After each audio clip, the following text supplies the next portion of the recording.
അപ്പോൾ പ്രിയപ്പെട്ട പ്രേക്ഷകരെ, ഇന്ന് സത്യപ്രതിജ്ഞ ചെയ്ത് വയനാട് എം പിയാകാൻ പോകുന്ന പ്രിയങ്ക ഗാന്ധിക്ക് മുന്നിൽ ഞങ്ങൾ സമർപ്പിക്കുന്ന വാർത്താ നിവേദനമാണ് ആ പരമ്പര.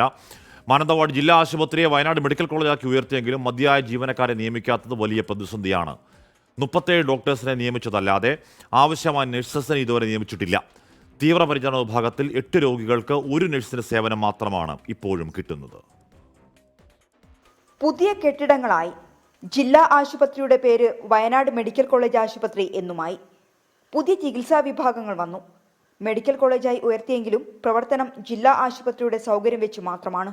പുതുതായി ആകെ നിയമിച്ചത് 37 ഡോക്ടേഴ്സിനെ മാത്രമാണ്.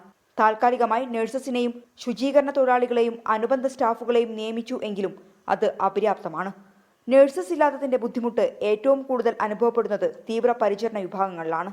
പഴയ 274 ബെഡിൽ എങ്ങനെയാണോ ആ രീതിയിൽ തന്നെയാണ് ഇപ്പോഴും മുമ്പോട്ട് പോകുന്നത്. അതുകൊണ്ട് തന്നെ സ്റ്റാഫിന് അധിക ഭാരം വരുന്നതിന് പുറമെ അവർക്ക് ആവശ്യത്തിനുള്ള ലീവുകൾ എടുക്കാനോ അങ്ങനെയൊന്നും പറ്റുന്നുമില്ല. നമുക്ക് ഡ്യൂട്ടി ടൈമിൽ നമുക്ക് വേണ്ട രീതിയിൽ രോഗികൾക്ക് ഈ സ്റ്റാഫ് ഷോർട്ടേജ് കൊണ്ട് തന്നെ വേണ്ട രീതിയിൽ രോഗികൾക്ക് കൊടുക്കേണ്ട പരിചരണം നമുക്ക് കൊടുക്കാൻ പറ്റുന്നില്ല. ചില ദിവസങ്ങളിൽ 15 മുതൽ 20 വരെ ശസ്ത്രക്രിയകൾ നടക്കുന്നു. 120 പേർ വേണ്ടിയിടത്ത് സ്ഥിരം തസ്തികയിൽ ഇവിടെയുള്ളത് 65 നഴ്സസാണ്. 85 ശുചീകരണ തൊഴിലാളികളുടെ സ്ഥാനത്ത് 35 പേരും. ആരോഗ്യ കേന്ദ്രങ്ങളിലെത്തുന്ന രോഗികൾക്ക് കൃത്യമായ ചികിത്സ നൽകുക എന്നത് തന്നെയാണ് ഓരോ ആരോഗ്യ കേന്ദ്രത്തിൻ്റെയും ഉത്തരവാദിത്വം.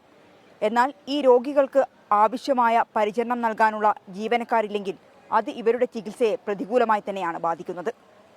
മനു ദാമോദറിനൊപ്പം മിഥില ബാലൻ, 24 വയനാട്.